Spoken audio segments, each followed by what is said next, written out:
Jump scares have become the most used form of horror.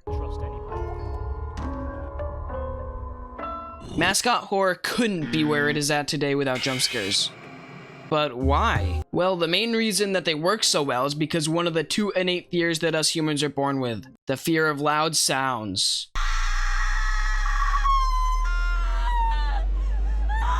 Nowadays, if you go on Steam or Itch.io or Game Jolt, you will find that almost every single horror game has at least one or two jump scares throughout it. I mean, seriously, could we not find something else to do? Fears to Fathom, an episodic horror experience in which these games are all made by the single developer known as Rail Online. As of the making of this video, there are 3 games in the series so far. Yeah, hi there, editing me here. 4th one was just announced recently, so you should go wishlist it on Steam. Support the creators, you know? Okay, back to the video. There are 3 games in the series so far: Home Alone, Norwood Hitchhike, and The Carson House. Anyone can develop and publish horror games under their own name and make them into an episodic-like series. A company that has most recently done this is Kagan Games with the Simulacra franchise. If you don't recognize that name, you've probably seen Markiplier's playthrough because, come on, that's a metric ton of views. Well, Simulacra is actually a trilogy of 3 games all under the same idea: a cursed phone, and a missing persons case. But what is so different about these Fears to Fathom games that has made them so popular amongst the horror game fan base? Just look at the views that these videos get. Oh, sorry. Wrong gaming franchise. It's some sort of phenomena of the past few years. But I think I know why. Why these games are so haunting and how they are played. Jesus Christ!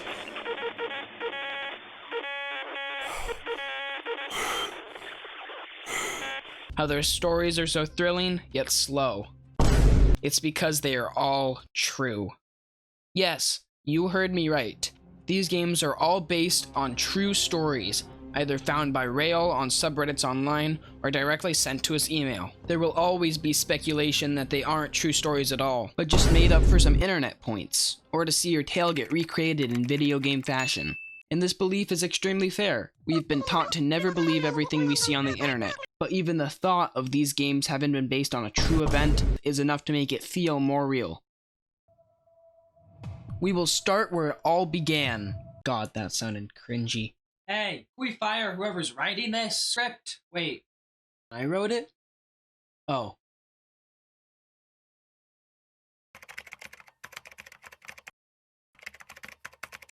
July 12th.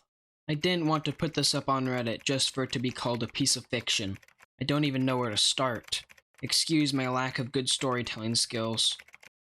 I guess I'll just start. It was the middle of summer.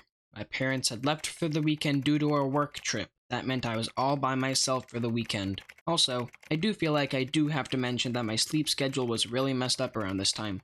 I would sleep and get up at just about any time of the day, though I did plan on fixing that.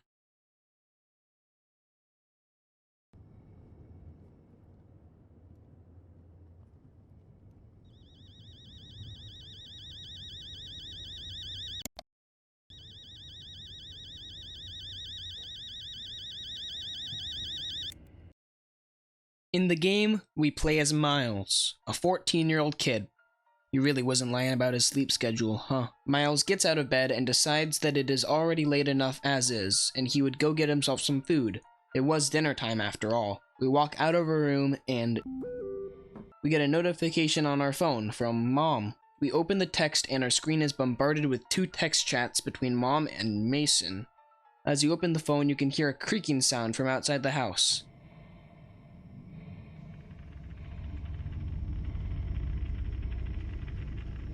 The tension is already high, since us, the player, know that this is a horror game, and being alone, let alone being home alone,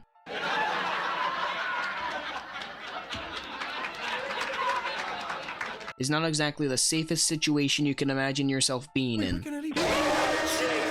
Having most of our screen blocked by the messages and not being able to move around while texting leaves us defenseless to any attackers. We see that Miles had texted Mom earlier saying that he would order some pizza for dinner, but she had assured us that there was lasagna in the fridge waiting for us.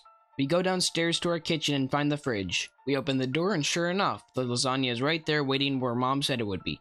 The light illuminating from the fridge is extremely subtle, but when it's the only real light source in the game, besides some technologies like our television in the other room, it turns into some sort of safe space for the player. When we are in the light, we are presumably safe from the monsters that await us further down the path. The second game really capitalizes on this, exploiting the safety net of light. When you feel safe from the illumination, you begin to let your guard down, and suddenly... Hi! Hello! Hi! Miles thinks, like basically everyone nowadays, that he would enjoy watching some TV while he ate. Nice. So we do just that. We turn the TV on, and like the hungry young teenager we are, we eat the whole thing straight out of the tray. But, hold on. Replay that scene real quick.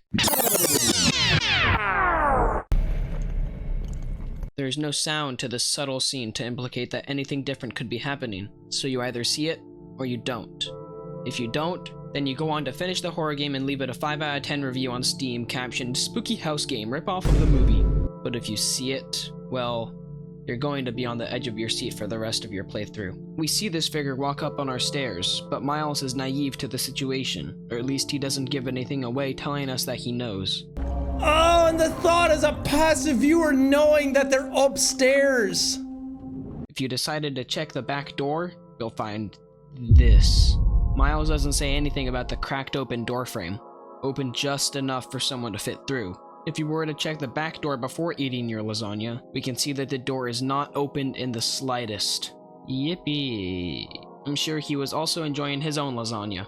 Defenseless and scared for our safety, us the player realize that we have to go upstairs to progress. As we hurry to our room and try to fall back asleep.